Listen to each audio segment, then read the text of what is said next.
everybody. Welcome to the June 4th, 2020 Board of Selectmen's meeting. It seems as though we're meeting like this regularly over the last couple of weeks. Just a reminder that we are meeting in open meeting over Zoom video conferencing. Again, we're allowed to do this based upon the state of emergency and Charlie Baker's public meeting allowance. Just to remind everybody, what I'm going to do is first introduce the Board of Selectmen and ask that each of them say whether or not they're present in the meeting. All meeting votes will be done via roll call votes so that anybody listening to this as a call and not participating in the actual video will know who voted. Also, we do have this evening, as we have had over the last few meetings, the 3 members of the Board of Health, Jerry Clark, Stephen Kruskal, and Kay Peterson. We also have the town moderator with us this evening, Jim Rapetti, and we also have Kevin Van and John Brownstein, who have been assisting us as we work through the logistics of having a town meeting. So thank you everybody for joining, and I would be remiss if I did not also note that the town clerk, who is working very diligently not only on the procedures for town meeting, but also for the procedure of the town election. I'm sure she has sent out many ballots, and as we have been encouraging people to vote via absentee ballot. Also with us is Chris Dwelly, the town administrator, Kate O'Brien, the assistant town administrator. We have Jerry Lane and David Sullivan joining us as well. So thank you everybody for joining. And last but not least, we have the chair of the Warrant Committee, Andy Arsetti. So the first item of business will just be a roll call of the Board of Selectmen.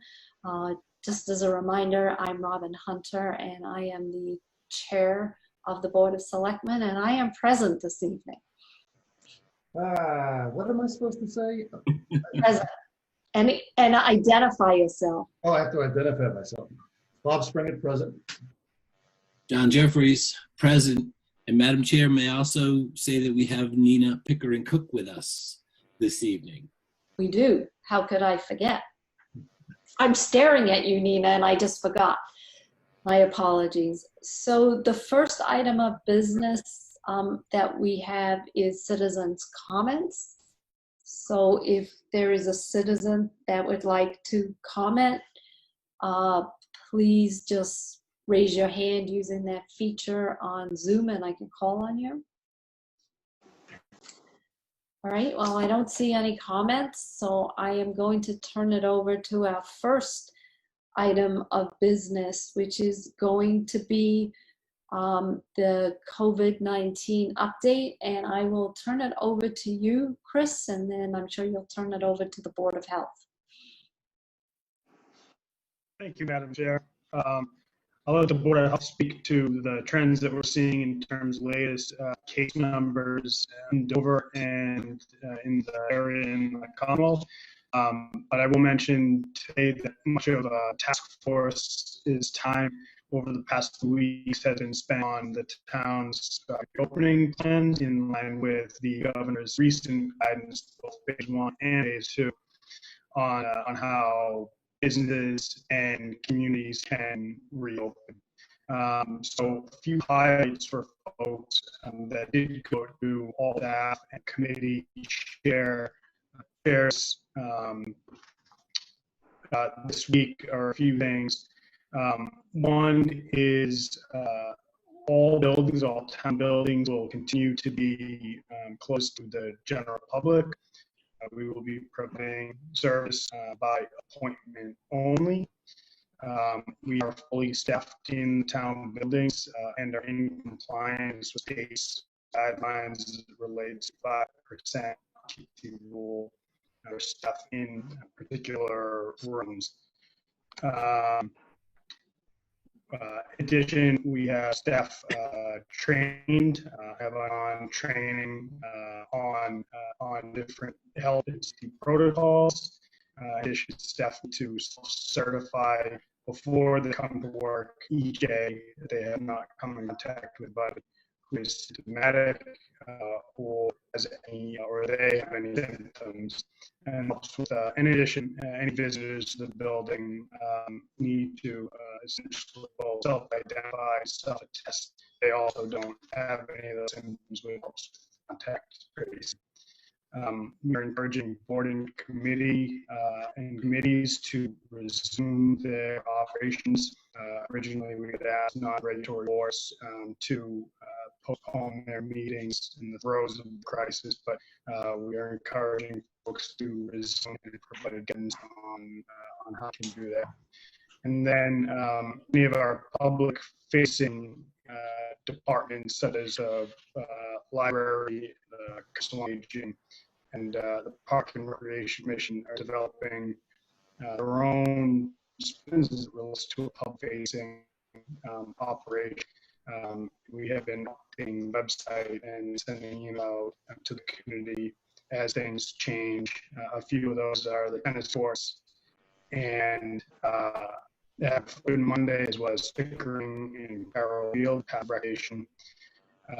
And the baseball fields will be opening on this Monday. So that's all I have. I've got a note, a few texts from folks that I muffled. So I'm on board tracking, that helps.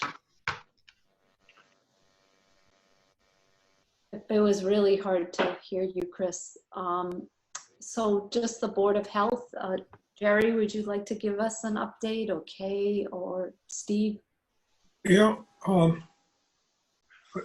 like to get one item right out of the way, if you don't mind. I know the recycling committee is going to have a report, I believe.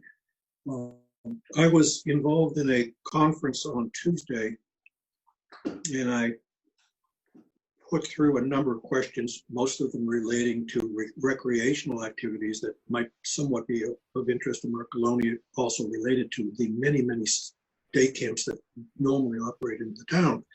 But I did raise the question of the transfer station recycling, because I've been troubled by the question as to what is the basis for several parts of the recycling facility being closed.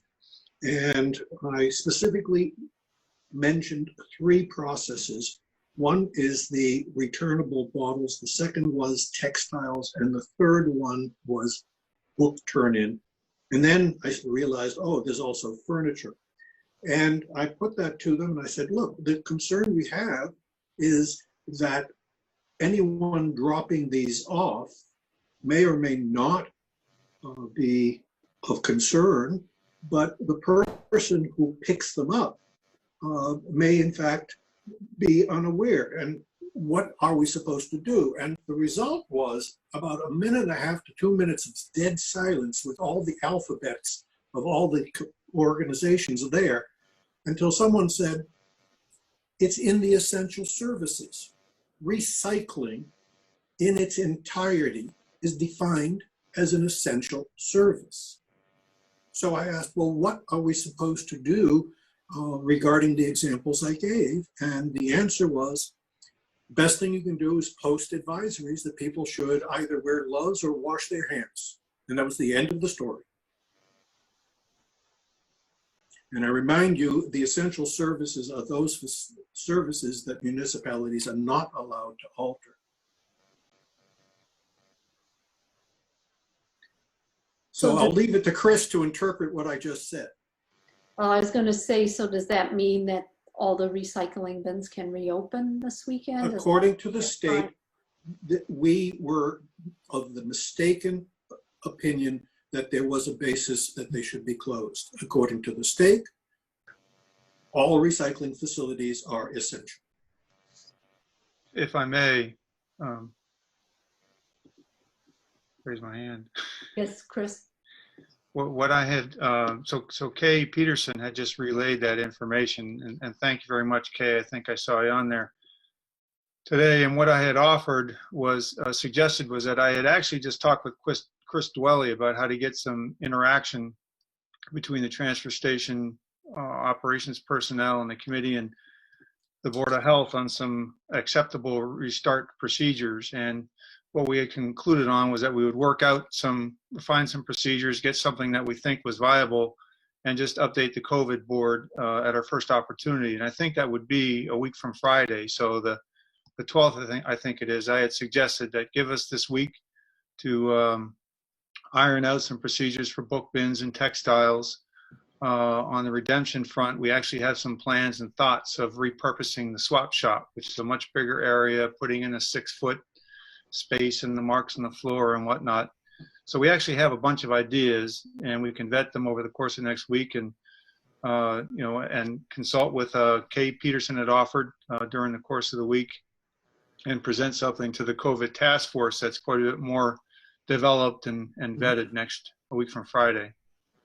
Kay can speak to that. She had a very constructive suggestion I'm sure she'll bring up. I'd also point out to you that the predominant subject matter on Tuesday and on Wednesday was the day camps, summer camps. If you're not familiar with it, Dover houses at any one time a total of 18 day camps. The largest one of the state is housed in Dover, the Grossman JCC. 1,600 children are the normal number of children at that camp over the period. And the new procedures came out which commingled not just recreational camps, but now include under the same umbrella recreational programs. And the conclusion that seems to be developing amongst the camp directors who have talked to me and amongst the Board of Health in discussing this is that the new procedures are so rigorous as to make it very possibly economically infeasible for a summer day camp to operate. And that is what has been happening as various summer camp organizations this week have announced they are not going to operate this summer.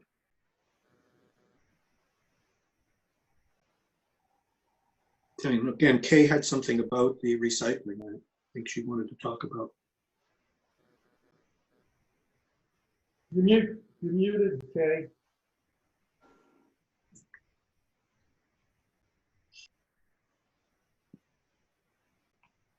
I just think it would be great if we meet and talk about some of the options for opening these recycling areas and doing it in as safe a way as we can. So I'd just like to give a little synopsis of where we are with the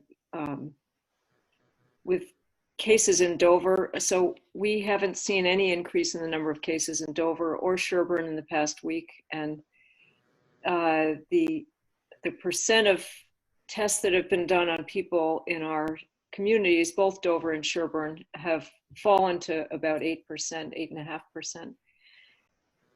And this is consistent with what's happening across the state with falling numbers of cases, falling numbers of people in the hospital, and so forth. So it's encouraging to see. I'd say the Board of Health work in the past couple of weeks is really primarily focused now on reopening and working with various entities in the town about plans. And it is, I think Bob Spring had said something about this a while ago, that it's easy to turn the light switch off, but it's a lot harder to turn it back on. It's a lot more work. But it's interesting, and I think we're finding that people are quite cooperative and are proactive for the most part about reopening plans. So we're optimistic. Thank you. So, Bob, do you have any update on the task force, or?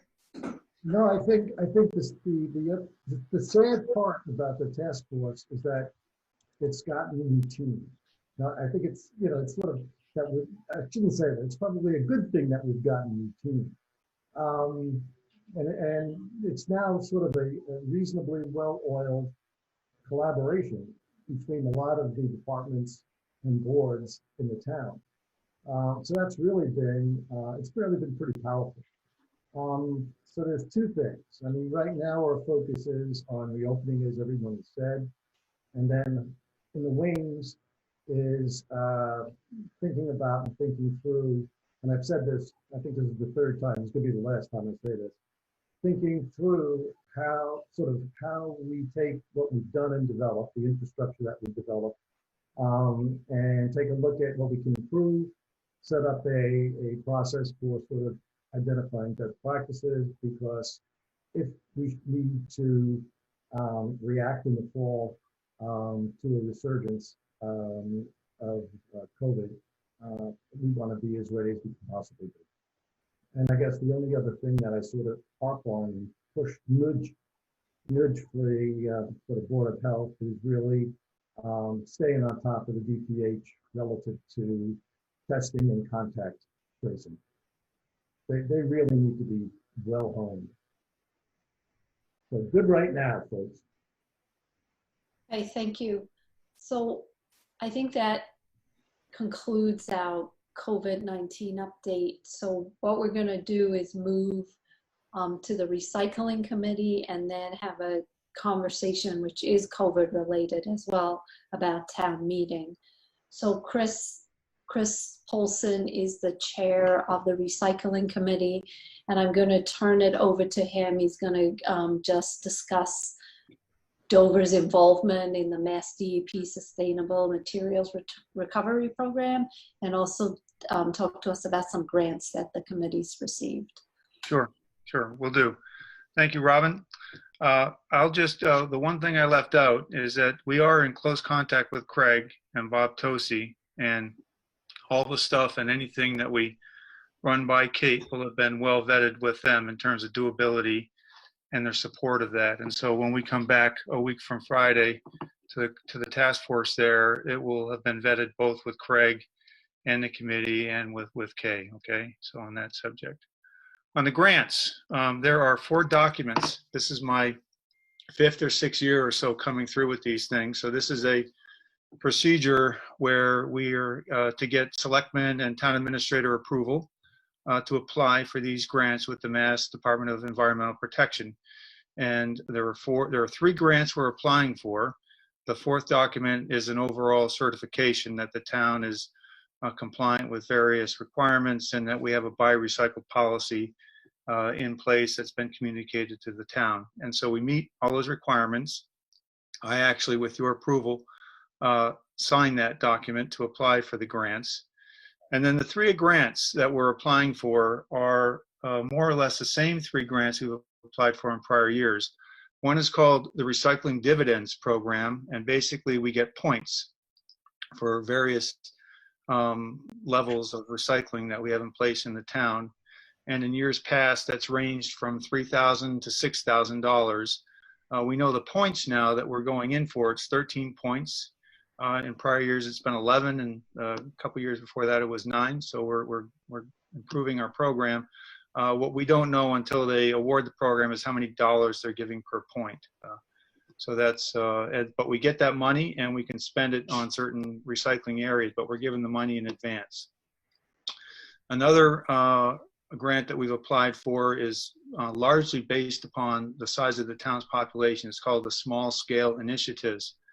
And so based upon the town's population, we get about $750 is what they award us for that. And generally each year we've applied that towards bins that we then subsidize and make available to the residents, from composting to food scraps to general purpose to even rain barrels. So that's what that would be directed towards. And then the third one is a bit more discretionary each year, what we propose to use it for and what we direct it to. This is called a, let me just see here, it's called a drop-off recycling equipment grant. And this year we've applied for $6,000, which is the maximum that you can get under that grant. And the plan, we actually have a plan well choreographed with Craig to relocate Mary's Swap Shop, to expand the capacity of Mary's Swap Shop down in that concrete area where the furniture shed is. That whole area would be a substantially bigger swap shop and would be both for furniture and for swap. And to repurpose Mary's Swap Shop for the Redemption Center. So the Redemption Center today is so small, it's impossible to be set up to accommodate social distancing. It's also can't accommodate any storage of bottles or cans whatsoever. So the groups that service it are obliged to take home an entire day's worth, several car loads or a trailer full of recyclables to their home, usually into their garage on Sunday, because the Redemption Center has been closed, and then cart it off, take it during the week to a Redemption Center. So this is to accommodate some storage, Sundays, drop-offs in that Mary's Swap Shop building to accommodate X marks on the floor for social distancing, and really increase the capacity of our ability to process redemption. So, and so that $6,000 would be used both to rebuild Mary's on the ground below, and to repurpose the existing footprint in a more larger capacity manner for redemption. Any questions on that at all?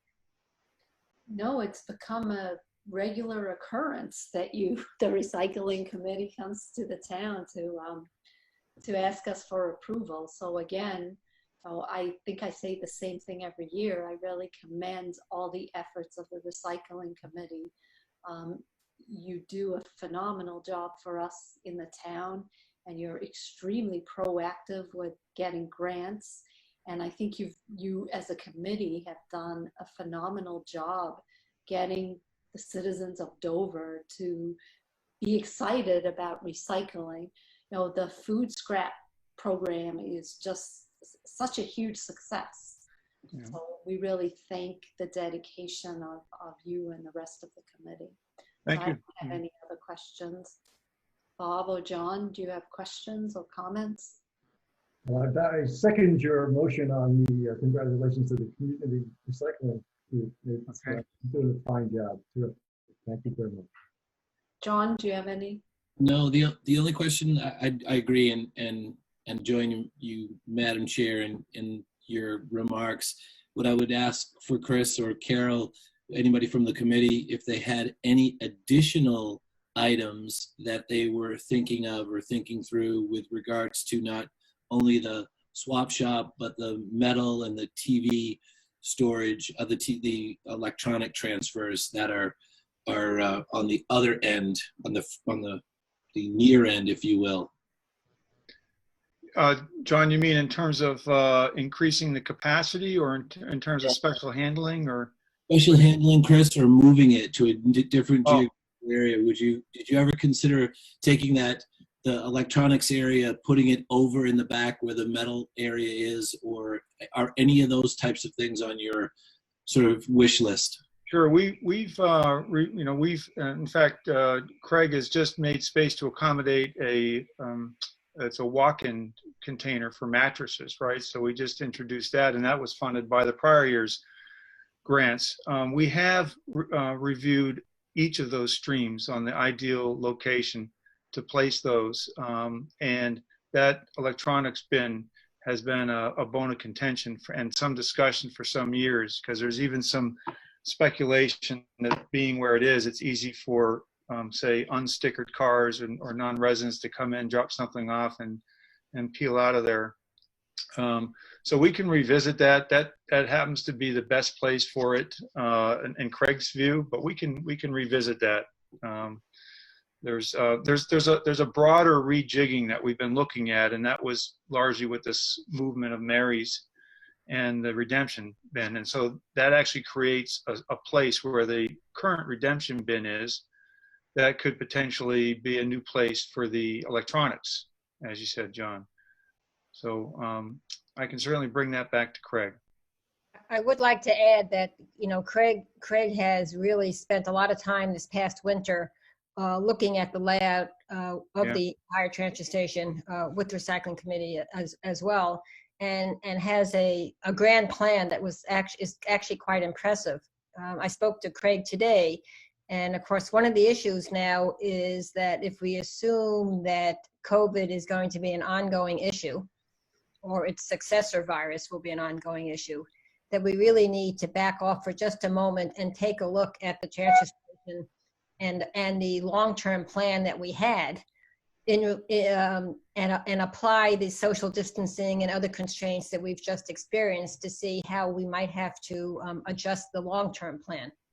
I mean, at this point, there's no, it's probably inefficient to make any significant changes without looking at the long-term implication of the social distancing and other health aspects of the future. So we'll be doing that as well with Craig. Great. Thank you, Carol. I did speak with Craig as well today, and you said exactly the same things that he had said to me. So thank you very much for that. Madam Chair, if you would like the motion, or Bob, if you would like to make the motion, I'd be happy to, and move that we approve the Dover Recycling Committee's submittal of the grant application presented to the Massachusetts Department of Environmental Protection. Second. All in favor? Aye, Robin. Aye, Bob Sprant. Aye, John Jeffries. All right, well, thanks again, Recycling Committee. Really appreciate everything you do and your proactiveness. So the next item on our agenda is town meeting. And I'm gonna turn it over to you, Jim. And we've all been busy. Yep. Thank you, Robin. And let me just bring you up to speed. As you know, this has been quite a challenge for us trying to determine the best way to proceed. On the one hand, we've had concerns that if we did not have a town meeting, it would be a potential hardship for our employees. It would be difficult for the town to deal with emergencies because of restrictions on accessing free cash. And there might also be an adverse impact on the schools. Counterbalancing those concerns, we're concerned about potential health risks if we had a town meeting and potentially exposing people to the COVID virus.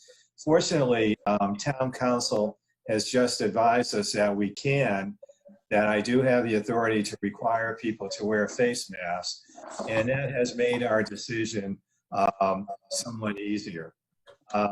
We've been very fortunate to be the beneficiaries of not only the Board of Health consultation, but also two additional physicians, Dr. Kevin Ban, who is a citizen of Dover and is the Chief Medical Officer of Walgreens. And part of his duties are to ensure employee and customer safety. And he has been consulting with us about the best way to proceed. And he has also brought in a very esteemed, distinguished epidemiologist, Dr. John Bronstein, who's on the faculty at Harvard Medical School, who's also consulting with us about the best way that we can try to have a meeting. And Dr. Ban and Dr. Bronstein are both present tonight, so if there are any questions, they stand ready to answer questions that people might have. It's important to note that we cannot, as the Board of Health has noted, we cannot eliminate the risk associated with attending a town meeting. What we will attempt to do is reduce the risk so that it's comparable to what citizens assume when they go to the post office or when they go food shopping. But we cannot eliminate the risk, and people should take that into account. During the town meeting, we are going to require, as I mentioned already, that people wear masks. We're also going to require social distancing, and we will be taking other safeguards that are recommended by the Board of Health and Drs. Ban and Dr. Bronstein. We intend to have the meeting during the day. I'm waiting to confirm that we have the field. We originally had the field reserved for the 22nd of June. We would like to move it to June 29th in order to ensure that we have enough time to mail the town warrant. It will be at 11 a.m. We're holding it during the day because, as we all know, there have been significant concerns about mosquito-borne diseases, and the mosquitoes are most active during the evening. So the thought is that by having it at midday, that we would minimize the risk associated with mosquitoes. We were able to obtain a court order yesterday. Thank you, Town Council. Nina Pickering Cook was very successful in convincing the court that we should be allowed to reduce our quorum requirement to 10% of the existing requirements. So we will only need 18 citizens to obtain a quorum.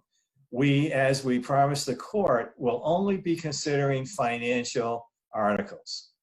We will not be considering any other articles. The citizens who had citizens petitions have very kindly agreed to drop their petitions. We will consider them when we're able to have a regular town meeting under hopefully normal circumstances in the future. And I will rule out of order any motion or attempt to consider an article that does not deal with the finances of the town because of the representations that we made to the judge in obtaining the court order. In the town warrant, I would like to remind citizens that they should check themselves for COVID symptoms. Remind them that we will be practicing social distancing at the town meeting the moment they arrive in the parking lot, that they'll have to pay special attention to police officers who will be directing them to parking positions, and special attention to Felicia Hoffman, our town clerk, who will be really running the show and already has done outstanding work in trying to get things organized. And also during the meeting, following directions as to how they can be seated. And at the end of the meeting, we will be directing people how they should leave the meeting. And that's our basic summary. Let me first ask Dr. Ben or Dr. Brownstein, do you have any additional comments that you would like to add? So before we move to them, Nina wanted to make a comment. Oh, okay, sure. Sorry, thank you. Thank you, Robin, and thanks, Jim. I should say that Jim appeared in court with me virtually as well and was very helpful in going through the issues that are facing the town for the judge. And the judge is obviously very receptive. He's a very practical judge, and so he's very receptive to that. So I thank Jim for his help in attending that. The one thing I wanted to say is I just wanted to clarify the advice on the face mask. So this is something that is a very difficult area because you're talking about potentially restricting voting rights. So the advice we've given is that the town can require people to wear face masks if they can, if they don't have a medical exemption for or a medical reason for not being able to wear face masks. If they cannot wear face masks for a medical reason, or if they refuse to do so, they can be placed in another location. If they refuse to go to this other location, then Jim can decide that they're being disruptive to the meeting and he can have them removed as the moderator. That is solely in Jim's authority to do. And there should be a warning process that you go through with folks before they get removed from the meeting. But it, just so everyone understands, it's not the case where if someone comes in, you ask them to wear a mask, they say no, you say, well, you can't come in. You say, okay, if you're refusing to wear a mask, then we have a special location where you need to go. And if they refuse that special location, then you can deem them to be disruptive of the meeting and dangerous to themselves and others, and ask them to leave at that point. So it's minutia, but it is important minutia. So I wanted to make sure that everyone involved with running town meeting is aware of that procedure. Thank you. So I'll turn it back over to you, Jim. Okay, thank you. Thank you, Nina, for that clarification. And I'm chuckling with your one of your children in the background. We've all been there. So. They used to be very well managing Zoom calls. The last 2 months, it's gone downhill. Well, we've all been there. And now let me, before I field any questions from any of the other attendees, let me just ask Dr. Ban or Dr. Brownstein if there's anything that they would like to add. And again, many thanks for your help, fellas. It's been greatly appreciated. Thank you, Jim. Yeah, maybe a couple of comments. Kevin Ban, 7 Pleasant Street here in Dover. So we had the good fortune of having a meeting today. I should mention a socially distanced meeting in a conference room. John and I were together with a few other epidemiologists, and we actually ran this past the group just to kind of get the pressure tested. And the overall feeling was that in the context of the current rate of infection, which in Massachusetts in general and in Norfolk County in particular is low. There's no spread of virus right now, and I'll talk about the data in a second. And given that the prevalence is coming down, the workflow that we have put together seemed to everyone to be just exceptionally low risk of exposure or spread. Okay, now Jim rightly pointed out we can't take it to 0, but we get to a place where this is a low risk of transmission if we follow that protocol. And to Nina's point, I don't think anyone on the call really wants to prevent people from coming and voting. And I believe, and John will add in if he thinks otherwise, I believe that we can build a workflow that would accommodate even people who cannot wear masks or who may choose not to wear masks. Now, we ought to encourage people to wear masks because that will help mitigate this spread of virus. But I still believe, and John and I discussed this earlier, that it would be safe to have a system or to have a pathway for people who choose not to. Let me just talk a second about the spread of the infection rate, which is really the spread of disease and the prevalence of disease. What I'll say is for Walgreens, because we're managing somewhere around 250,000 employees across 49 states and 9,300 stores, we've decided really to lean in hard into what the data is telling us because states will make decisions based on many reasons and not just the data. So what we've done is aggregated and put together a dashboard that pulls from something called COVID Act Now. COVID Act Now gets its data predominantly from Johns Hopkins and from the New York Times and other sources. So there was conversation 7 to 10 days ago about the CDC having data that was unclear because they were mixing antibody tests with live viral tests. Our data set is completely different and much cleaner than that. And what we're looking at is the infection rate, which is the spread of disease, and then the prevalence, and we put that in the context of the healthcare system's ability to offer care without crisis care. And so when we look at those numbers, we're talking about exceptionally, we're talking about low numbers trending in the right direction in the state of Massachusetts. And we are talking about a prevalence that is coming down, is trending downwards. When you just think about the environment of who has disease right now, it's low risk. It's becoming lower and lower risk. Maybe that's a better way to say it. We discussed why that might be today, and it may have to do with the seasonality of coronavirus. It may have to do because people are taking seriously the rules around hand washing or sanitizing, social distancing, wearing masks when appropriate. It may just be that's the way the virus is behaving, or a combination of many other things. So I'll stop there and say, John, am I on point here so far, just in terms of the data and then what we're seeing, how the virus is behaving? Yeah, no, and thanks, Kevin. And, a big thanks to Jim for being so thoughtful in his approach and really making sure that you guys are pulling together as safe a meeting as possible. I think in light of the mask wearing, I think it does bring the risk down incredibly low.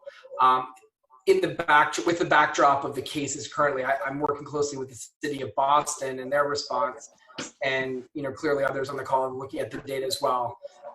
Numbers of cases are consistently dropping over the last few weeks to a point where there's minimal sort of transmission occurring. Of course, that's a snapshot right now, but if with the current data that we're seeing, plus the measures that you have put into place, I think it makes a lot of sense to proceed from risk perspective.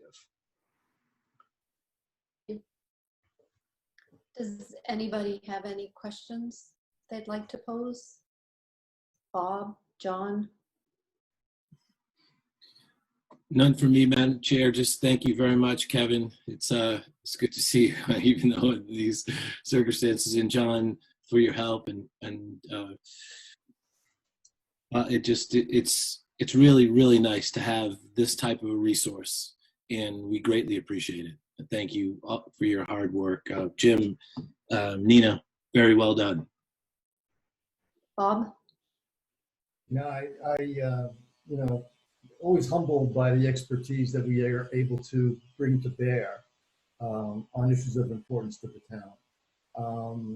It really is a wealth that is almost indescribable. Thank you guys for pitching in and helping us out. It's greatly appreciated. And I only have one sort of, I don't have a technical question around the risk. I think all the information that I've been looking at since March sort of supports everything that you've had to say as well. I mean, it's all pretty, in Massachusetts, it's really been a pretty good use of the shelter at home process in order to drive the numbers down and the rate of infection down.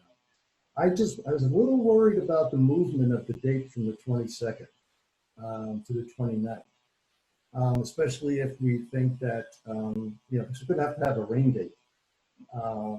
And we're sort of right up against the wall. So I understand. I was at the warrant committee meeting last night, and Andy and Peter were talking about, getting out all of the necessary information bits to the public so that we could inform the public. And I know that we have been talking about what sort of communication strategy we would have.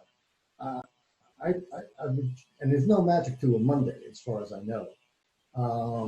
So if, as in this dialogue, if we could have the 29th as the rain date and move the town meeting into the week prior, it seems to me to be a safer way to go about it. But I don't know all of the work that needs. I mean, I can imagine what some of the work is, but I would really like to have a little flexibility around that if we need to have a rain date. Other than that, I think what everybody has said, all the work that's done, is going to put the town in exactly the right place to have this meeting as safely as humanly possible, recognizing there's no riskless solution. As we go through the planning steps, we can definitely talk about that. I see no reason why the rain date couldn't be on the 30th. Is that correct, Jim? Yeah, but then you're right up against it. Yeah, in fact,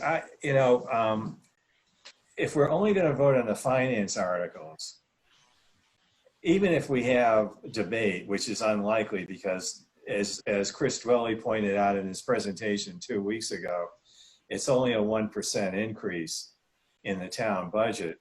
It seems to me that we can sit in the rain with umbrellas and get this done. I mean, frankly, I think the only thing that would cause me to suspend the meeting is if there's lightning. Yeah. And it's the end of June. Yeah. But I think that it's unlikely that we would have lightning at 11 o'clock in the morning. Oh. 2 days in a row. Now watch, these will be my famous. This has been a very unpredictable year, Jim. Right. No? So Jim, as the assistant town moderator, will you make it Dave Haviland's job to hold the umbrella if it's No, actually, I'm thinking that the way things have been going for me, I'll be struck by lightning.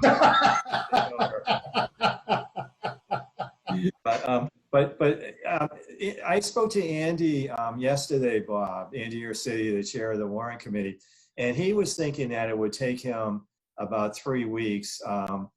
So I was thinking that if I were able to give him some language that I would like what I would like to include in the warrant is some language telling what the symptoms are for COVID that people should be checking for, telling them that the expectation is that they're going to be wearing a mask and that they will be social distancing and following the direction of police officers and others at town meeting. What's your sense? What's the drop dead date for getting the warrant out in time for people to have a chance to digest it? Because that might allow us to move back earlier, as you're suggesting. That question's to Andy, Jim? Well, it's to Andy and you, Bob. If is Andy here? I didn't see him. Yes, he's on. He's on. Yeah, I'm on Okay. audio. Yeah, 3 weeks is about right. If you remember the parameters around that, it was 3 weeks to have the blue book in the town people's hands for a week, right? So any day that you take out of that roughly 3 week period, you're basically taking it out of their ability to review it. So that's the rough math on it. Okay. So how do you all feel then? Are you willing to roll the dice and go with the 29th then? So that we have the 3 weeks. If Andy can get it out on Monday, to the printer on Monday. Are you asking me, Jim? Yes, Yeah. sir, I am.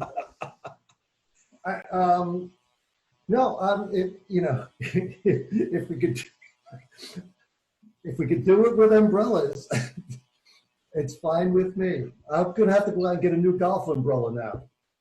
Okay. Plus my old one has been hit with lightning.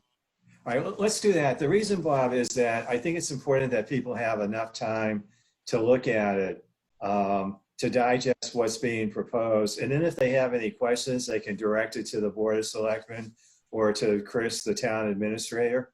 And the ability for our citizens who are planning on attending to do that will also help decrease the time that we have to have people in a group at the town meeting, and will further reduce the risk of attending the meeting.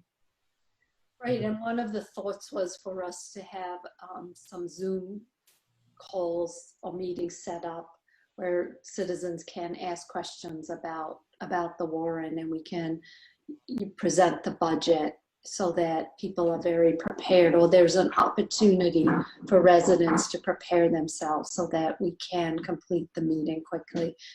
Nina, you have something you want to share with us?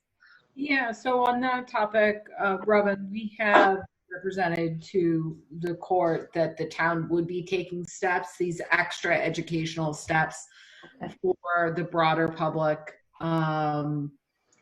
virtually before town meetings so that people can get educated before they come. So I certainly would encourage the town to do that, as I've made that representation to the court.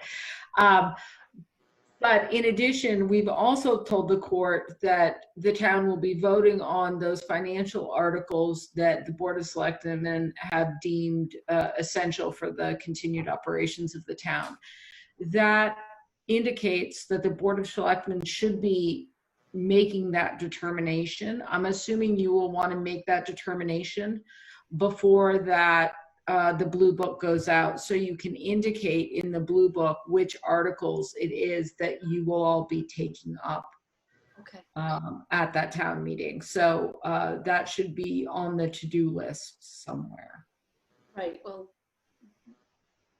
on the immediate to-do list. Because yeah, before that blue book goes out. Right, okay, so we can do that. We should probably just set up a working meeting, and maybe we could even do it as early as Monday and just determine what should go on the warrant. Felicia, do you have anything you want to add? I mean, after all, this is all you, town meeting. There's only one thing I want to add, which is when Jim told me that he wanted to switch the meeting, I have made the phone call, but I have not heard back. So don't anybody start printing out about June 29th, because we're not guaranteed yet. And Bob, to your point of going earlier the previous week, the schools, as you all may know, are doing sort of a graduation deal on the 25th. So I'm pretty clear that we're going to be tight if we try to push them to a date earlier that week. I mean, we have the 22nd, but I haven't canceled it because you never know, but I don't know about like the 26th, if that would be a viable option.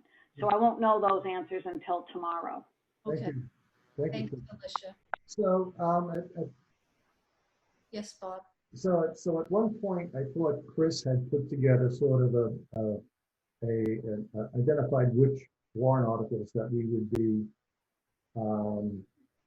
talking about at town meeting. Right, he did, but I think we just need to document that we voted on those and that we revisited them. So I don't expect it to take very long. I think we all know it should be Article 4 and Article 5, and then there are a couple of other warrant articles where we designate payment for certain positions that we need to vote on. So at last night warrant committee meeting, we were talking about Articles 1, 2, 3, 4, 6, 15, and 16. So I was confused because what's happened is Article 4, our well-known operating budget, has now become Article 3. So those are the ones that I think, and Andy and the warrant committee voted on a couple of those warrant articles last night in terms of recommendations. So yeah, I think it's good to have a small meeting, a quick meeting to sort of review these and move forward. Right. Like I mean, this evening I don't even know what Article 1, 3, and 5 is at this point. So I think it makes sense to just have a dedicated meeting and just go through the warrant and make that determination. Okay. What was I going to say? So on the communication side, in addition to having an open forum, and in addition to having the Blue Book published and printed and sent out to the town, we could also take advantage of some of the ways we've been distributing information on the COVID-19 task force. So through the website, through email lists, through social media, and in that way, I'm not sure how many people read the mail anymore. We can reach the broadest possibility. So that we could probably try to tee that up as well. Once we get the language right. All right, so why don't we do that? So is there any formal vote that needs to be taken this evening? It would be good for, Madam Chair, it would be good for us to decide on an anticipated date. And, you know, as others have talked about, we've got everything set up in the background in terms of what warrant articles are likely to be ahead in waiting for a decision and the relief we received from the courts yesterday. We can take that up, finalize that sometime later this week, or actually be earlier next week. Right. But I think just a determination on a meeting date this evening. Right, so what I heard here is we would like to have it June 29th, but the issue is we're not sure if the region's available. Right. So I think it's hard to make that determination right now. So maybe we'll have the information by early next week. Right. Nina, you're on mute. You seem like you're trying to talk. Well, I'm both trying to talk and yell at my kids in the background, so I'm doing two things. How's that going? The yelling part. Yeah, as well as it ever goes.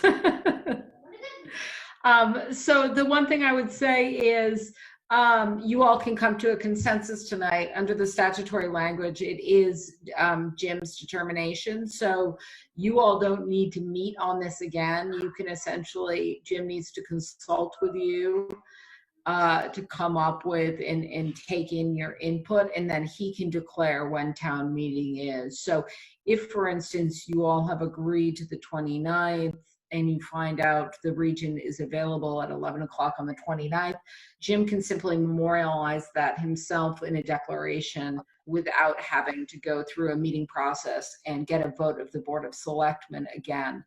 I would just remind you, Jim, that we do need that declaration in writing, and that does need to be filed with the Attorney General's office. Yeah, thank you, Nina. I'm still wondering though whether a selectmen's meeting might be necessary to have some finality with respect to the warrant articles that are going to be. Oh, definitely. Yes. Just as far as the date, they don't need to take a vote on the date. Right. I would like them to take a vote either tonight or in a few days on the warrant articles that they deem necessary. Okay, and if I understood Andy correctly, ideally we'd like to have this all wrapped up, I guess, Monday, maybe the close of business. Andy, would that be okay? The earlier the better. Okay. Thank you, Andy. So we can make ourselves available for a meeting at any time.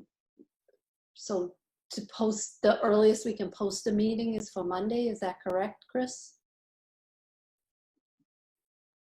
48 business hours in advance. So I guess it'd have to be for what, Tuesday morning at the earliest. Bob, you're on mute, but we do like it that way.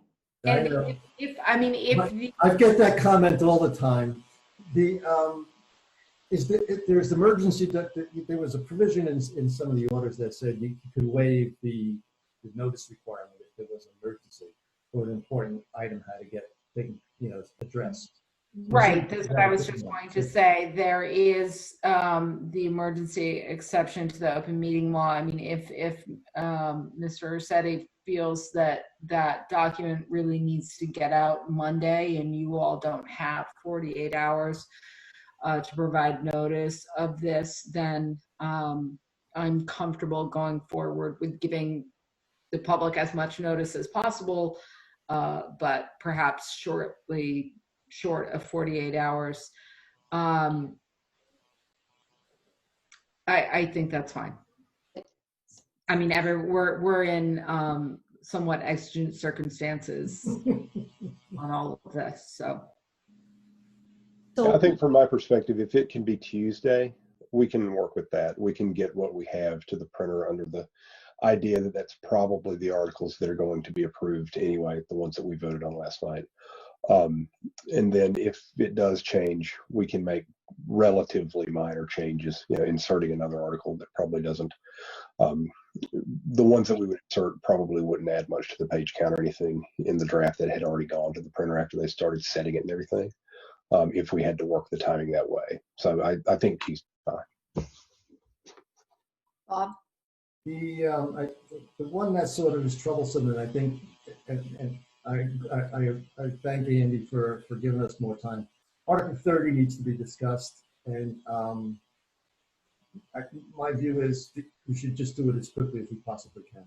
I completely agree. So I would suggest trying to get a meeting on Monday. Dave Haviland, you have a question? You're on mute. Dave. Yeah, that's what I was trying to get off. Thank you. I have a question for Nina and Jim. Were any representations made to the court about the number of articles that were going to be debated, or the topic or subject? Yes, the category of articles that would be discussed have to be financial articles deemed necessary by the Board of Selectmen for the town to effectively operate. So essentially, they need to be the financial in nature, so it's broader than just the budget, but it has to be financial in nature. And then the vote I'm looking for is that deemed essential language. A follow-up, Madam Chair? Yes, you may.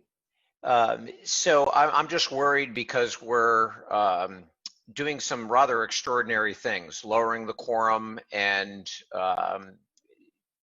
well, we all know what the items that we're trying to do to get these through. But for the town folk who might be concerned with a greatly reduced quorum and what have you, I just want to make sure that the number of articles be kept at a minimum so that people don't feel that something is getting forced through or a fastball is being attempted. I think you all know what I mean. It's just what is necessary to run the town, and thank you for hearing me out. Right, and I think that's what falls under the category of deemed essential. So we'll go through that. Yes, Nina? Sorry, one more note on this that Jim is certainly aware of, and I know Robin and Chris are aware of as well. There is pending legislation that's we thought was going to come down this week. The House and the Senate are both debating it at the state level for allowing this reduced quorum to 10%. So it allows essentially the same thing we just went to court for. However, some of the legislation does differ somewhat in the categories that they permit the town to take up at this reduced quorum.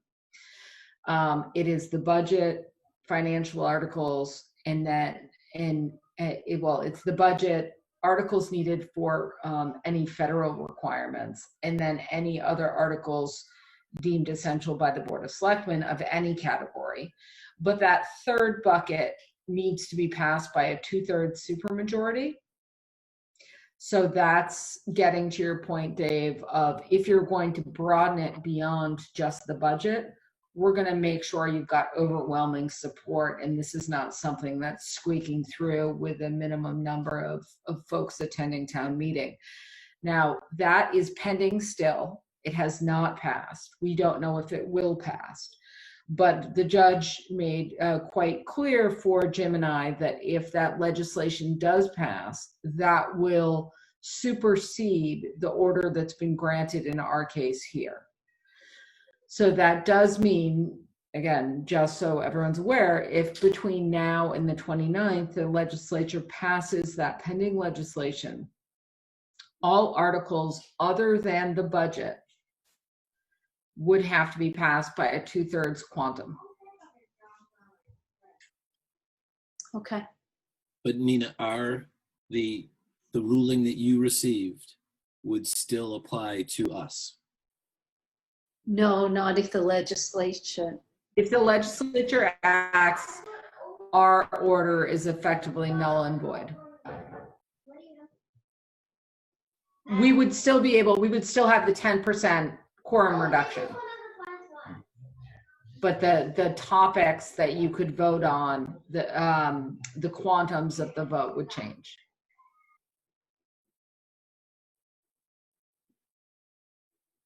All right. So that makes sense. And again, you know what, that's what we're trying to do. We're trying to pass those warrant articles that are essential to us to run the town. So I think either way we get there. So I think we have completed this agenda item. I would ask that we set up a meeting for Monday just to talk about, look at the warrant and go through which ones are essential. And hopefully by then, Felicia, no pressure, but hopefully by then we know when the region is available. I have friends up there, Rob, and I'm working on it real hard for you. Thank you. I know everybody likes you, so I'm sure we'll get an answer. Much appreciated.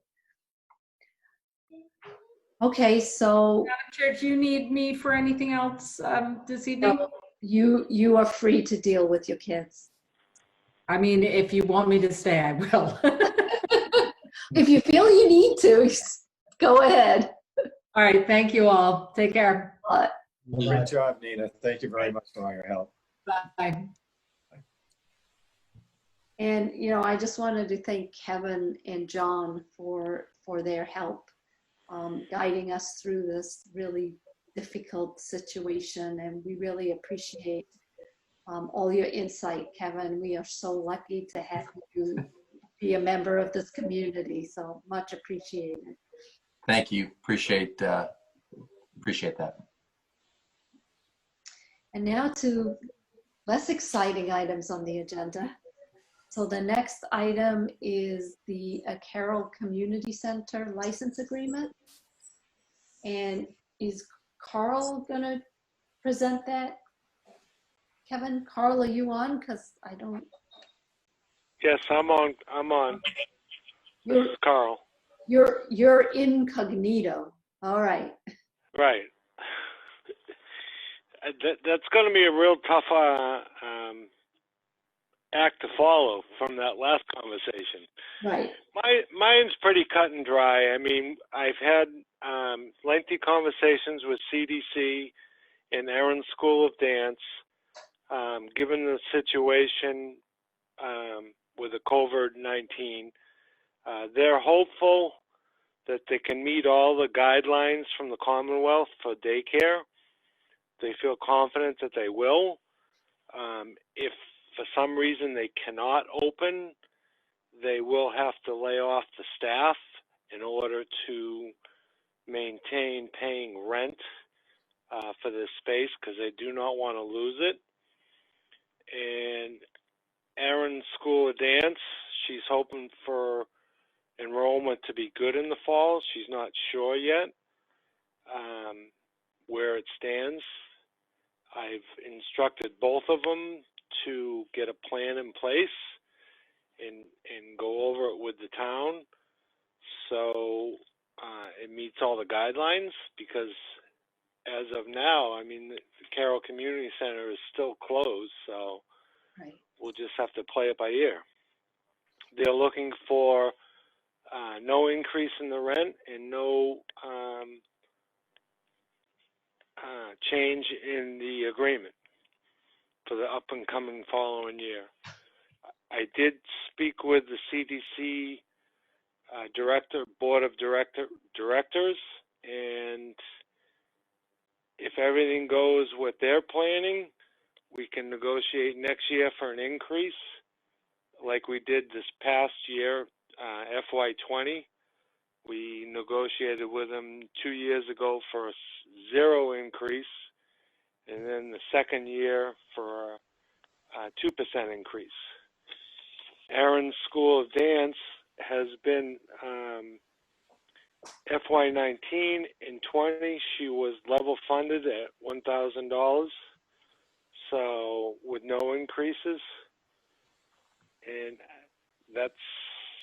I would recommend signing the license agreement with those recommendations. Okay. So there's no action that we need to take this evening. Is that correct? Well, their license agreements do expire June 30th. Okay. Have we extended into the following year in the past? Yes, we have, without voting on them. So, Madam Chair, if you're comfortable with Carl's recommendation this evening, you can make a motion to that effect, and that'll allow us to prepare the license agreements for another year. Otherwise, we could move this to a future agenda item. Bob, you had a comment?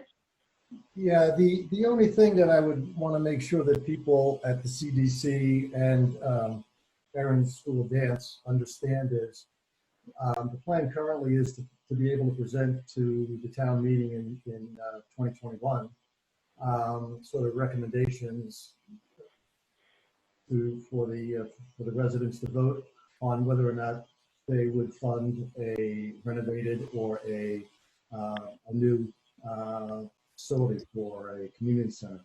So I think that signing a lease for a year is certainly doable.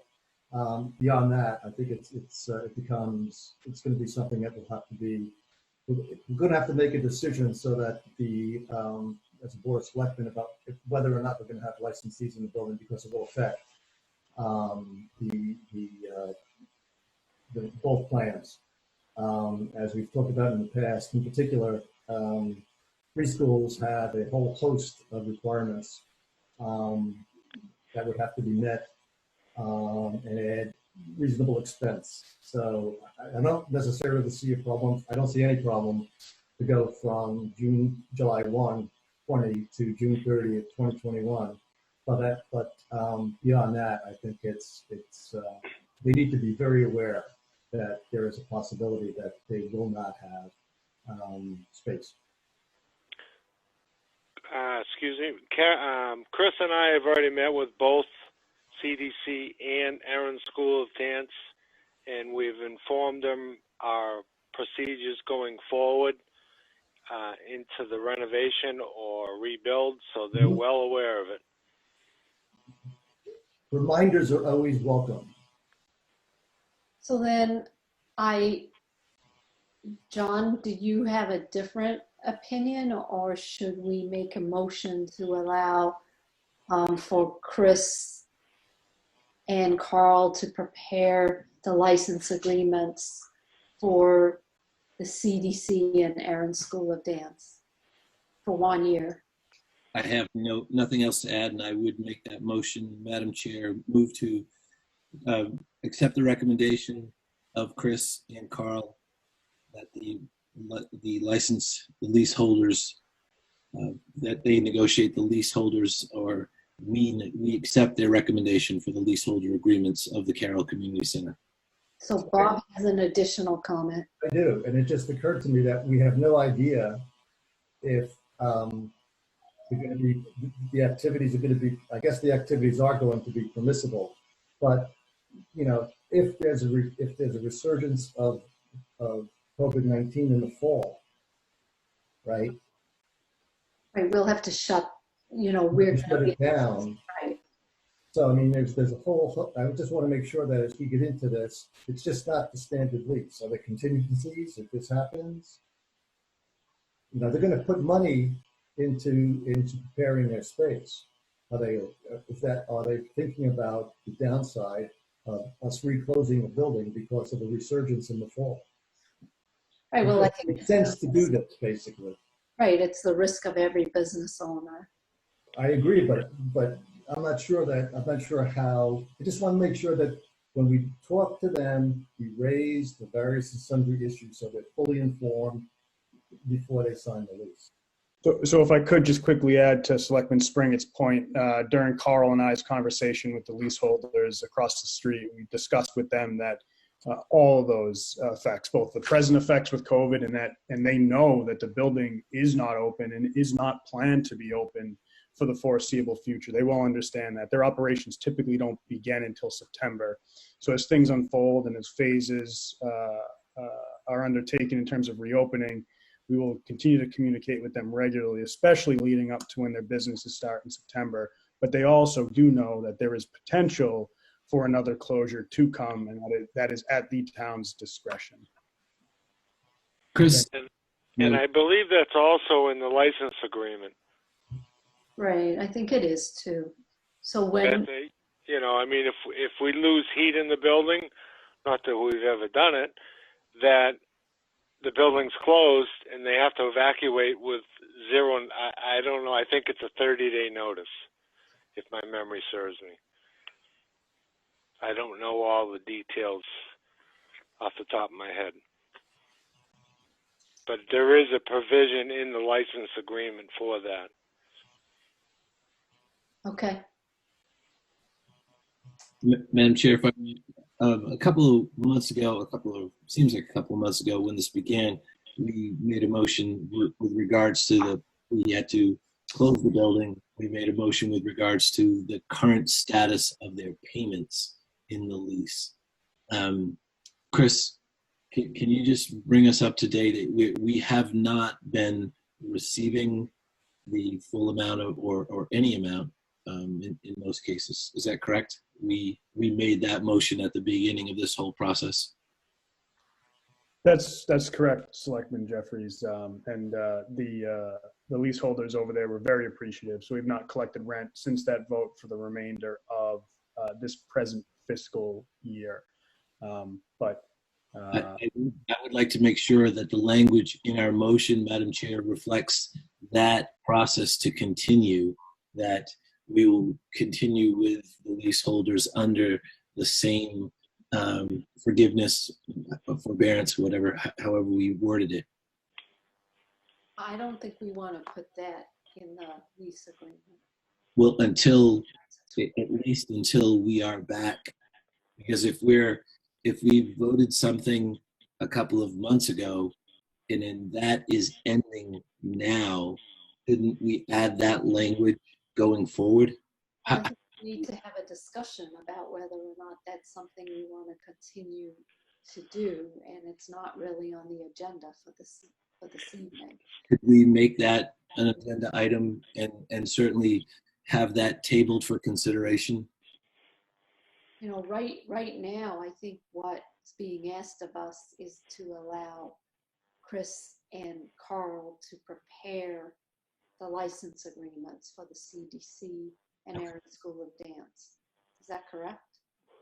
Correct. And That's correct. as mentioned, Madam Chair, and to your point, Selectman Jeffries, again, we've spoke with the leaseholders and told them that, essentially if the building is still closed in September, that we would follow up with them and have a conversation with both them and the board in terms of if there was a decision or a discussion around continued relief based on the future. Right. Okay, I'm comfortable with that. Right, so just following up John's point. So right now, so if we sign the licensees and it starts July 1st, right? And their business doesn't start till September 1st. They don't pay for July and August. It's a 10-month lease, is that right? If I can comment on that, CDC's rent is based on a 10-month period. Aaron's School of Dance is based on 12 months. So their rent for CDC is during basically the school calendar year. Okay. They don't pay in July and August until September starts. Okay. Aaron pays from July 1st through the following June 30th. That's how her lease is. That's how her lease is written. Okay. There's two different leases as far as time frames. Thanks, Carl. You're welcome. So are we all set? So I think the motion to allow Chris and to me, the motion to allow Chris and Carl to negotiate the lease license is fine with me. All right. I was second. John Jeffries second the motion. All in favor? Rob? I actually made the motion, so Bob, you have to second it. Second the motion. Don't worry, Mona will take care of it. As always. Bob Springett, yes. John Jeffries, yes. All right, so I think that gives you what you need. Thank you, Carl. You're welcome. Thank you. So item 1.6 on the agenda is the Dover fiscal year 2020 in review. And Chris, I believe this is you, and you sent out a very nice presentation earlier today. Are you going to share that? Of course, I'm going to share that. Thank you. And Madam Chair, if I could just ask of you, is my sound better now? That's fine. A lot better. What did you do? I switched computers. My the town Chromebooks. I'm not sure if they've got a short lifespan or what, but we'll have to take a look at that. So I'm going to share my screen here to present this presentation. If Kate, you would be so kind to let me do that. Kate has all the power.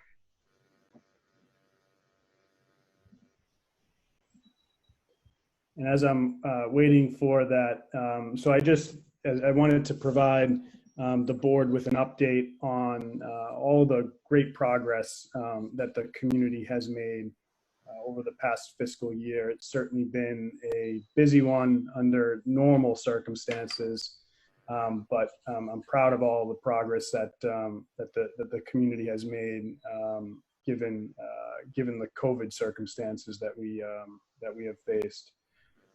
So we're going to share the presentation here.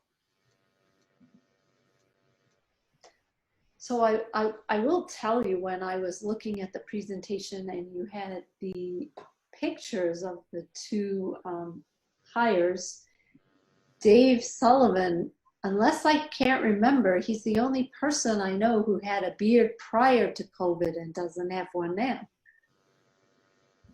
If I'm remembering right.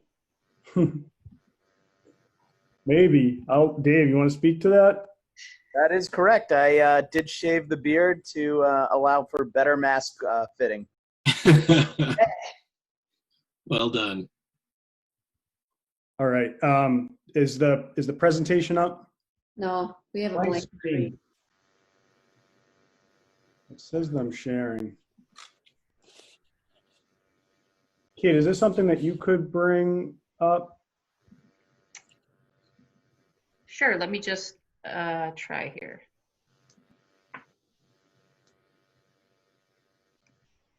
Did this change anything? It says that you're sharing, but it's just a blank screen.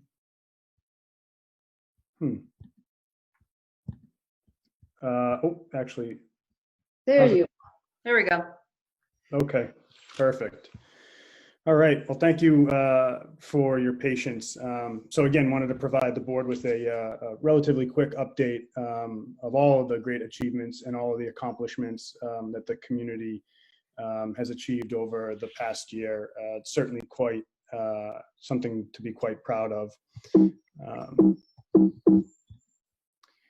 So as a quick recap for everybody, as we reflect back on the fiscal year, and in conversations with the board, we really viewed fiscal year 20 as a foundational year with the board's new goals and with staff transitions, and really a year from which we can build on for future years. And so that encompassed filling key vacancies and bringing staff back to full capacity, evaluating all of our operations to identify opportunities for multi-year opportunities, coordinating resources, bringing in new tools to improve how we operate, and developing policies and procedures to really cultivate and build a sustainable organization for years to come.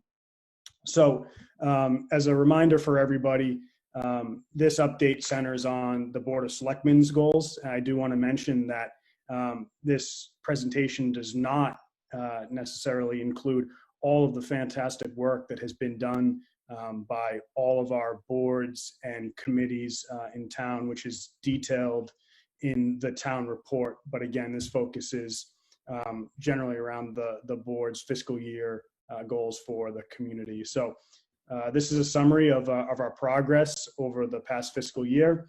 There were 4 goals that we focused on around modernization, long-term financial planning, community inclusion, and town governance structure. And then next to those were the kind of focus areas or more specific efforts. And I'm pleased to say that we were able to accomplish everything with the exception of the planning for an open space fund, where this year's focus took us in a direction more toward the Hill task force work in that regard, but I'll talk a little bit more about that in detail later on. So I'm going to run through and just kind of quickly provide the accomplishments that we've made to date in each area. So the first was the recruitment of an assistant town administrator and a municipal project manager, both of which we have with us tonight, and both of whom have provided already great value to the organization, not only being wonderful fits for Team Dover. They both expand our capacity in terms of what we're able to do in terms of service delivery for the community. And they also bring with them great expertise in a wide range of areas, everywhere from IT to project management to human resources to communication. So they have been a great fit in the community and have been wonderful additions to the team so far. And I'm really excited and looking forward to continue to see their contributions to the community for many years to come. The next was around technology strategic reviews and backup staffing. And this was really around, getting a sense of what does our IT landscape look like and how do we build upon that and improve that to build a sustainable IT operation in town. So we did a IT infrastructure assessment to assess the town's IT health. Based off of that, we implemented cybersecurity protections to safeguard all of our data and our hardware and software so that we weren't susceptible to cyber attacks. We upgraded critical hardware and software. This is everything from individuals' desktops, but also our servers, our firewalls, our local switches, to make sure that our business operations from an IT standpoint are running optimally. And in addition, we contracted with Retrofit to provide on-the-spot, on-demand IT infrastructure support when needed. And all those efforts have really improved both the day-to-day impact of how improved IT helps with everyone's day-to-day in terms of conducting their business, but it also helps us sleep at night knowing that everything that we have put in place and invested in is protected. One of the things that we are still focused on, we hope to achieve in the next month or so with Retrofit, is installing access points throughout the town buildings to improve on the Wi-Fi connectivity in them.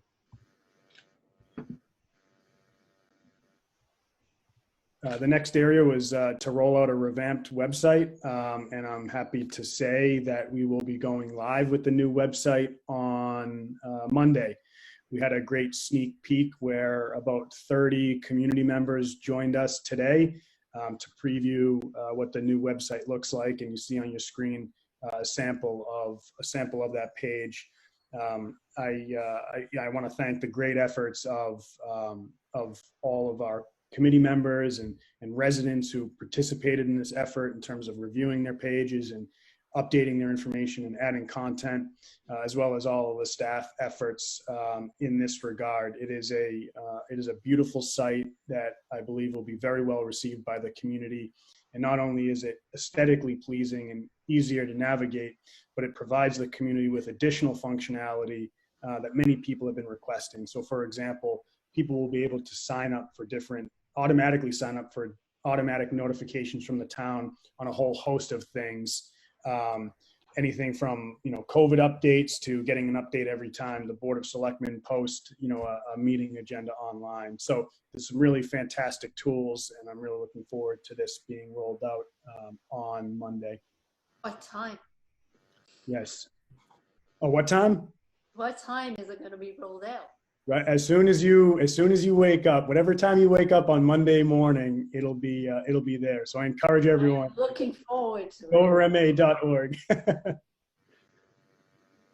The next was around communications, which is a big area, and indirectly related to communications. We had the website. We've got some of these other tools that we're rolling out that do directly relate to communication. But this specific effort was around really developing a communication policy that encompassed all of our various channels as well as stakeholders, so that there was really kind of a roadmap and an operational procedure to how we share information. And I think that has been exemplified pretty well and successfully in how we've been disseminating information as we've gone through our COVID response over the past few months. So in addition to that, we created a few social media accounts to build upon our existing communication channels. We've created YouTube account so that we can start to develop and share video media, which has been increasingly popular over time and helps us to share our message and our communications in a different way. And then, of course, we did finalize a comprehensive communication and social media plan that Kate presented to the board a month or so ago. The next area was around our capital stabilization fund, and we did a couple of really critical things here for the community. One was we received a grant to cover kind of the costs of this effort, which was really nice. But the really impactful work was we developed out a comprehensive 20-year capital maintenance plan, and this was based off of using facility experts as well as a lot of the existing work that has already been in place, so that we can really understand the whole scope of both our existing capital as well as potential future capital, so that we can build robust maintenance plans and ensure that we're smartly investing in the general maintenance of these pieces of equipment and of our infrastructure. So we took that and we developed a capital stabilization funding proposal for town meeting consideration. Unfortunately, it won't be considered at this year's town meeting, as it has been deemed a non-essential item at this point. That's not to say that our recurring capital that has been requested this year won't, or things won't be funded, but kind of the new long-term capital stabilization funding proposal will just be on hold until we have a more normal, normal town meeting. Moving on, in the other area, long-term financial planning was around an OPEB funding strategy, and we were able to develop a comprehensive phased reserve policy around OPEB funding, both in terms of continuing to fund the town's annual required contribution, but also the liability on the school side, which the town made some great investments in about 2 years ago. The next area is around a free cash policy, and I will say that the capital stabilization and the OPEB policies that I just mentioned are all part of kind of this package of reserve policies, including free cash, that we'll talk about how best to communicate that and introduce that to the community. Again, this is all going to be lined up for town meeting, but we have kind of put it on hold at this place. The work is done, but we put it on hold in terms of rolling it out and communicating it, knowing that it won't be before voters for consideration at this year's town meeting. So on the free cash policy, we did a lot of work with the DOR and comparable communities. We identified and contracted with a firm to oversee all of this financial policy development and really help the town stakeholders, which included the Board of Selectmen and the Warrant Committee and the Capital Committee and the School Committee, to really guide their work and develop these really robust policies, which produced a really nice outcome. So when we're able to share these, I'm really excited for these to be rolled out. I think by and large, they provide a really nice roadmap for the community in all these areas as it relates to free cash and reserves. And it will really just provide continued assurance, I think, to the community of its strong financial position now and well into the future.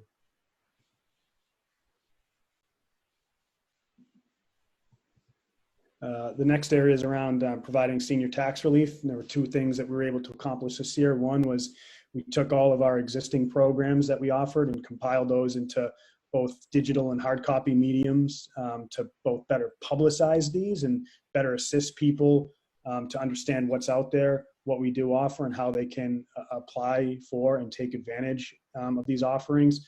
Oftentimes, the most difficult thing is just not knowing what may be out there for folks. So this was a really important and helpful step.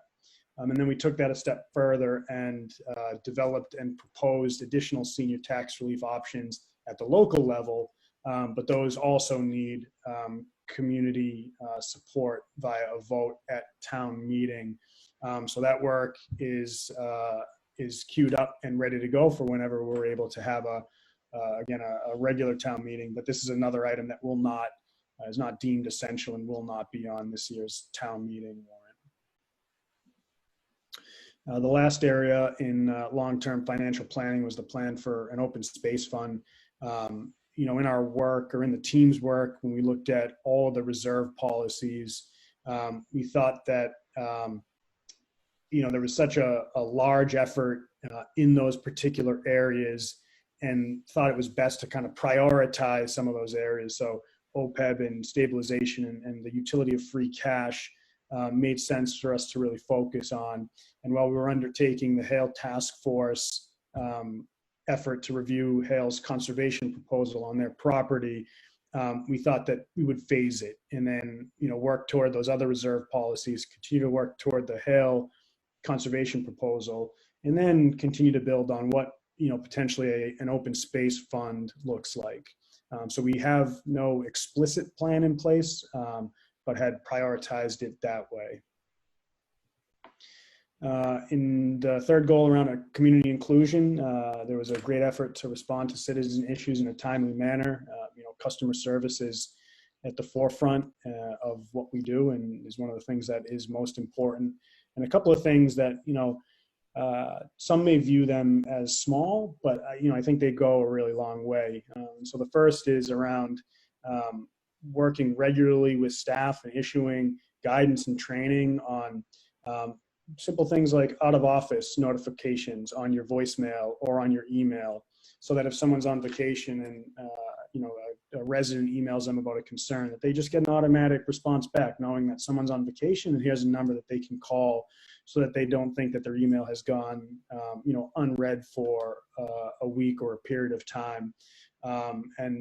We've had some great adoption and have gotten great feedback on that. And small things like that are I think really helpful and really important. We also migrated our emails from generic accounts, which were like admin@doverma.org, treasurer@doverma.org, to named accounts. So first initial, last name, both to promote transparency and accountability. So when people are emailing town staff, they know who they're corresponding with, and they know that their email isn't potentially going into kind of a black hole or a spam email account over in town. And then we've also proposed some key part-time staff positions to ensure full-time coverage in some of our public-facing offices. As we've talked about, we've got quite a few offices in town that are staffed on a part-time basis, and they do a lot of day-to-day, face-to-face operational transactions in the building, and not having full-time staff coverage in those buildings inhibits our ability to provide that kind of standard, that gold standard of customer service.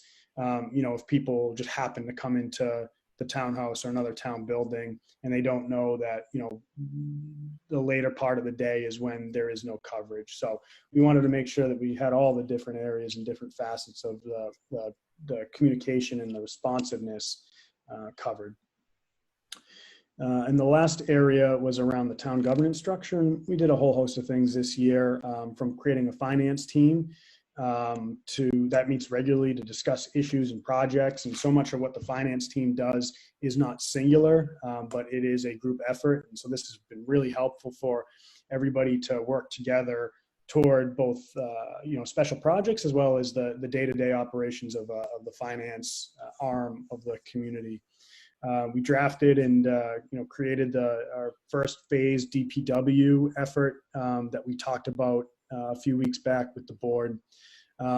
Similar to the staffing that I had just mentioned prior, we proposed some key staff positions, not only to assist with the customer service, but also cross-departmental collaboration and succession planning. So, many of our departments and entities in town are departments of one, and they're not there's not a layer for individuals to be able to, work in various and different departments. So things are very siloed, and we want to start to, break down those, both for customer service, and just a general, good succession planning practice.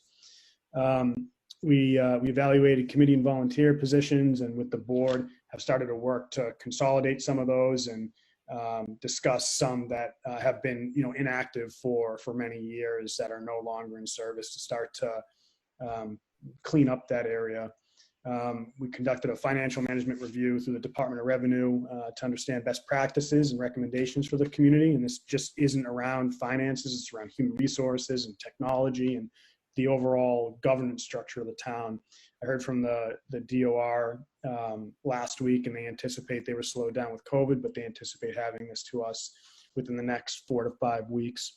And we're presently participating in a peer town operations and cost comparison project through the MAPC. They reached out to us and asked if we wanted to participate, so we could understand so we could work with other similar sized communities to understand what the cost of operations are and how others are structured. So just a great way for us to learn how other communities are doing things, and potentially provide some increased efficiencies and reduced costs here in town as well.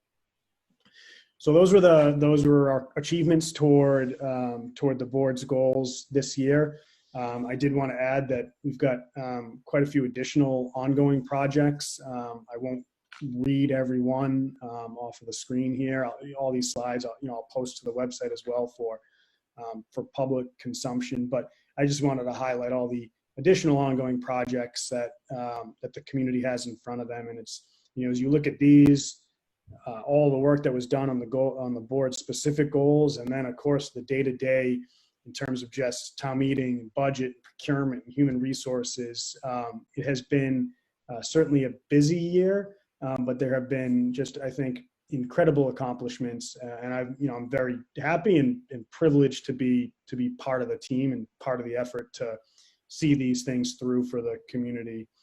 And on that note, I just, I certainly wanted to thank everybody because, again, everything that we've done this year was done as a community, and it wouldn't be possible without certainly the dedication and efforts of all of our town staff, the leadership of the board this year, the commitment of all of our town's boards, committees, and volunteers, and really the contributions of everybody in the community. I think I think it's been a banner year, and again, I'm proud of what has been accomplished, and I feel very privileged to be a small part of it. So that's my update for the board for our efforts this fiscal year, and this I think will be a helpful document for us as we sit down in the coming weeks to start to plan for what FY21 looks like. So I thank you for letting me take the time to reflect on these and to highlight them this evening.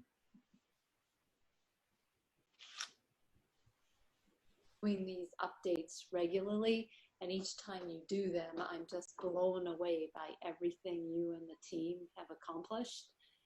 And this final one was, without exception, again, it's when you're going through the motions, you're just doing what needs to get done, and to get this review and have everything in one presentation, it makes you sit back and really appreciate how much all of you have been able to do, and really in less than 12 months, because we didn't really start this process until about September. For us as a board, this was the first time ever we put together goals and objectives for us and the staff. And, I think we can give ourselves all a gold star for the first year. It's really great accomplishment. I'm somewhat speechless, which is rare for me.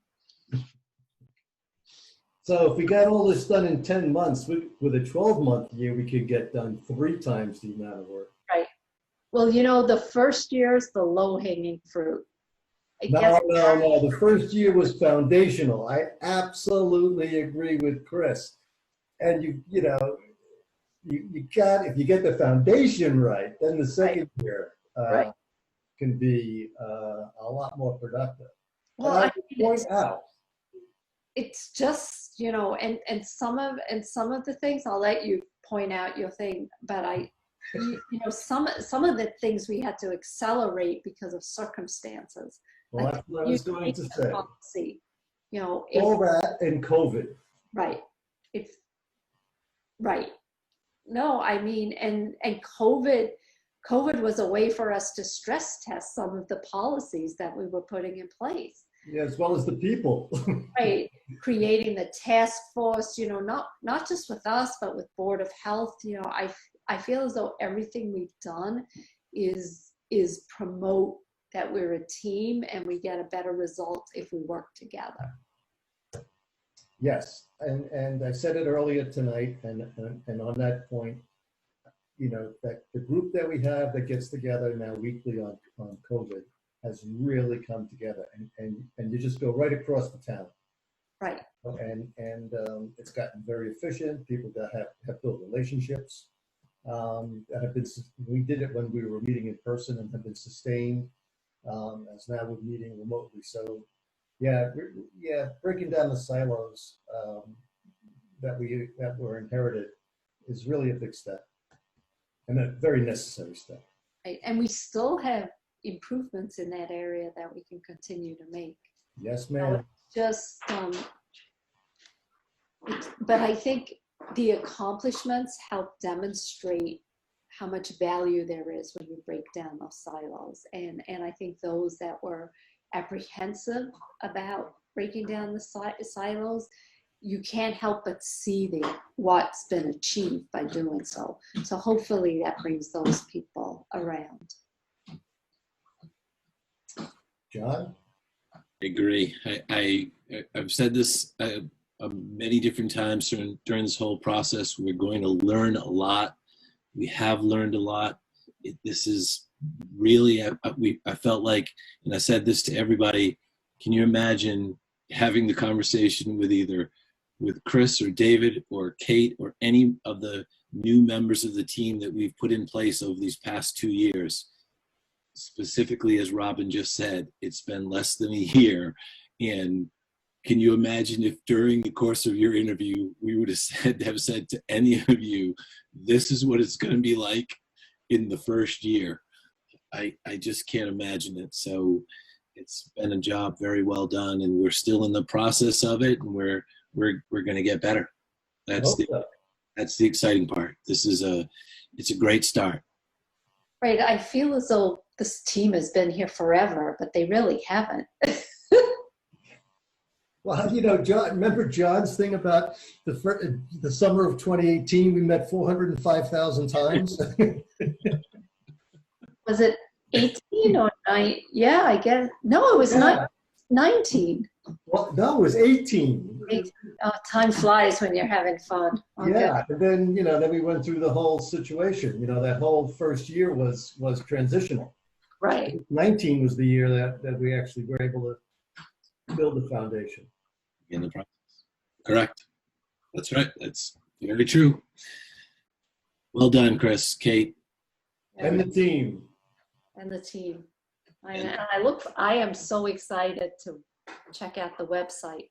See, Chris, you get to put this great document on our new website. People might even be able to find it. Here's to hoping. Right, right.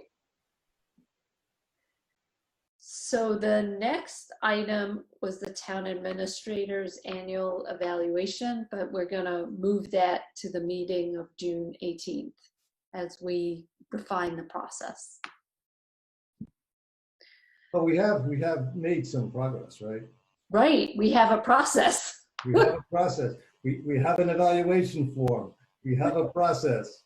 You know, some of us have actually filled out the evaluation. Okay, Bob, stop glowing. Some of us will have it completed this weekend. Oh, that'd be good because we're running out of time. Right, right. No, we are. John, you and I have to complete it this weekend and send it to Mary. It will be. Okay. And so, are there any Board of Selectmen updates that we haven't already provided? I think we covered everything, didn't we? Right, I think so too. So then we can move to the town administrator updates. If there are any updates. Oh, Bob, I thought I got through that. You didn't. June 18th, I would like to see board reorganization on the top on the subject matter. Okay.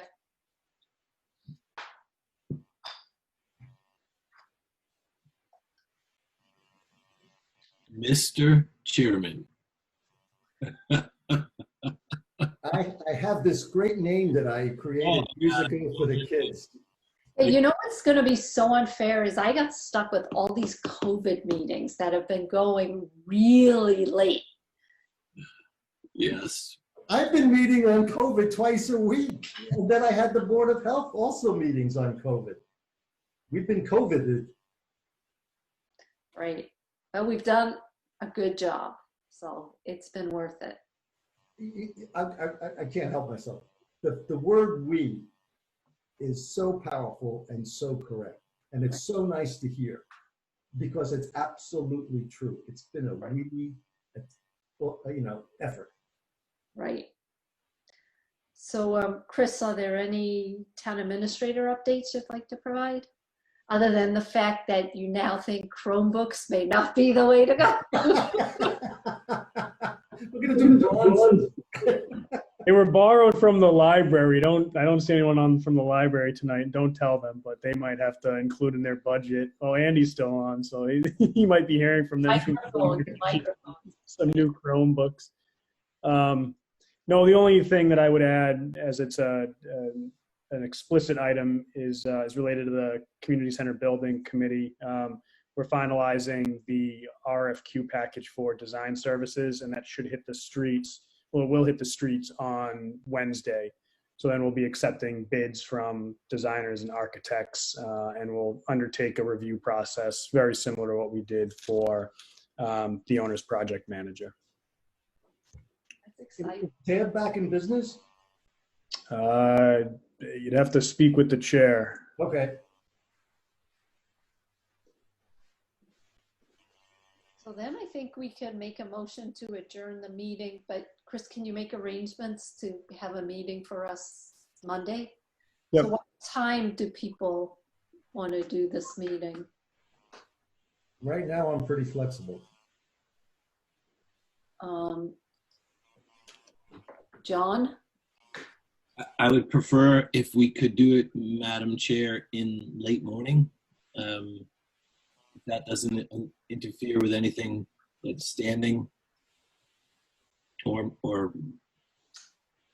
What do you consider late morning? well, seeing where we'll all be up at 3:30 to look at the website, you know, and have that built in. Right.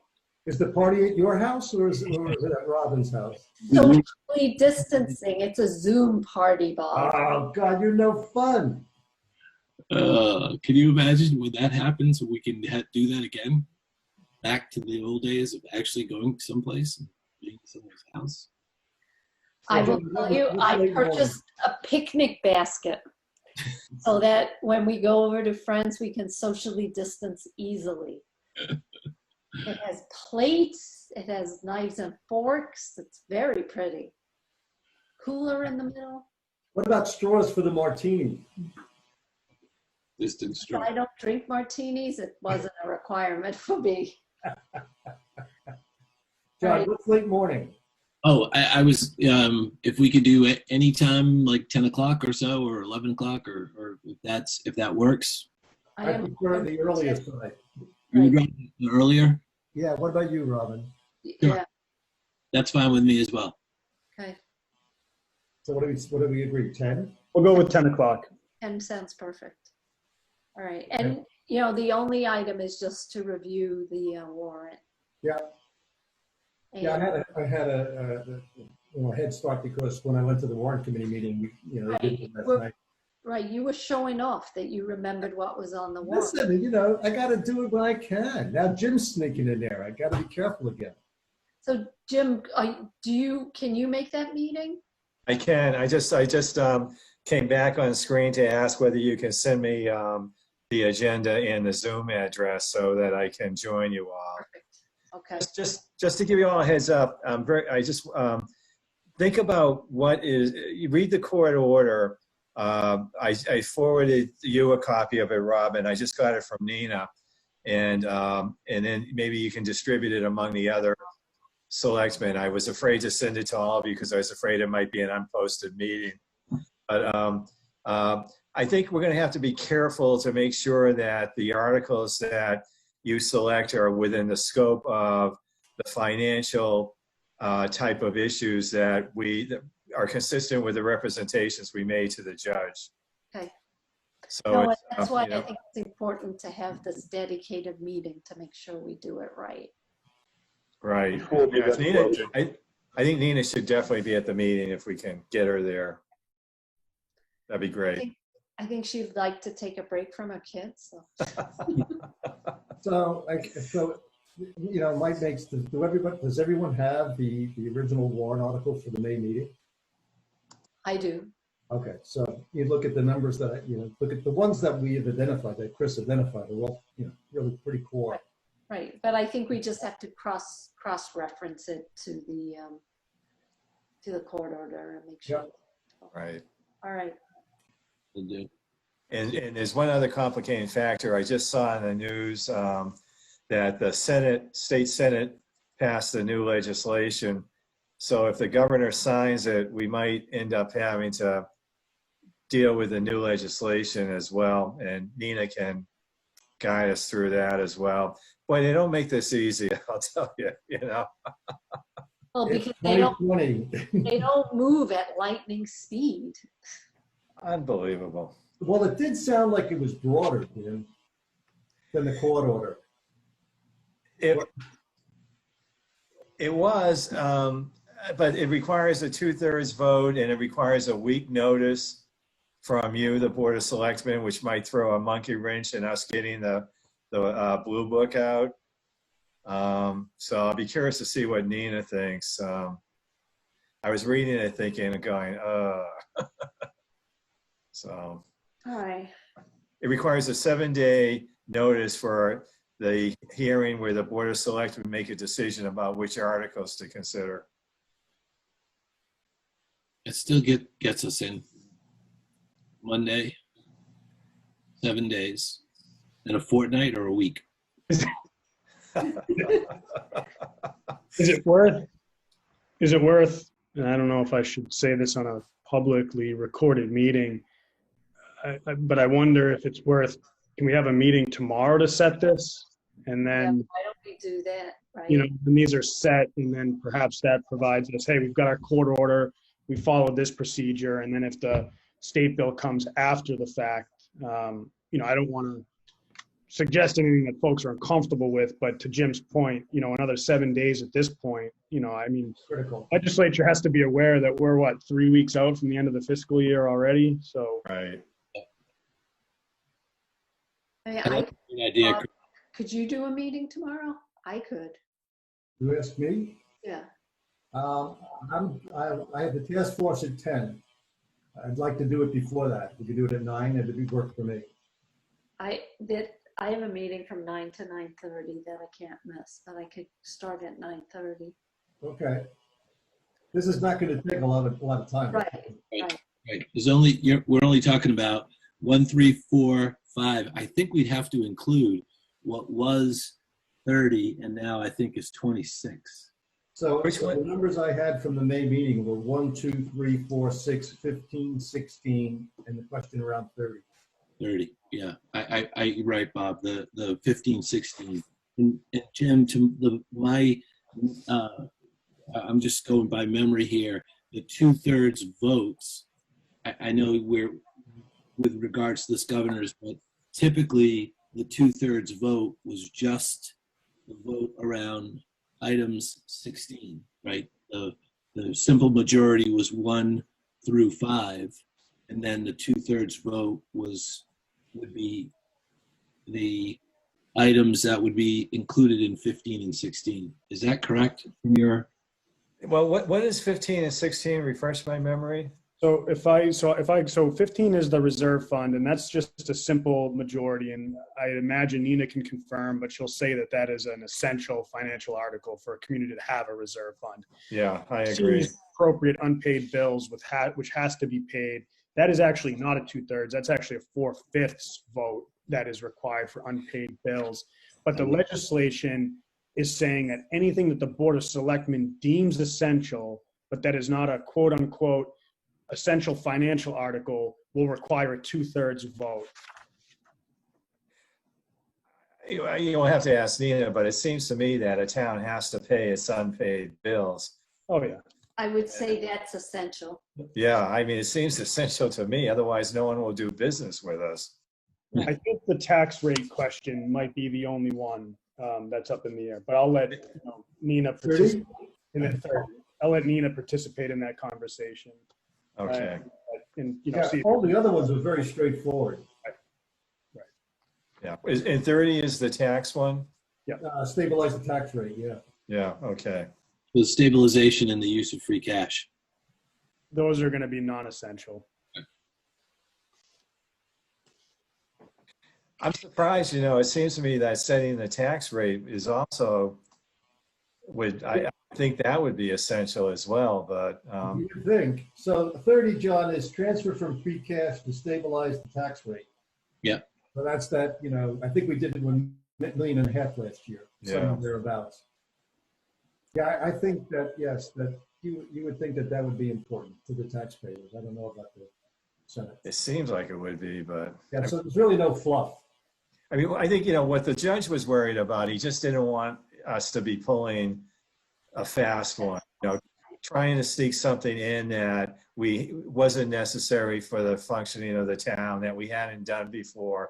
Those seem to be his concerns. And Yeah, so I took the Aston Martin off the right. Good thinking. Well, we'll have to see what she says, but good. Yeah, I can make the meeting at 9:30 tomorrow. What is it, 9:30 or 10? It has to be 9:30. Okay, yeah, it's fine. I'm open then. Chris, you're good with that, John? Yes. Mona, I'll give you a call. Mona, I'll give you a call after this about posting.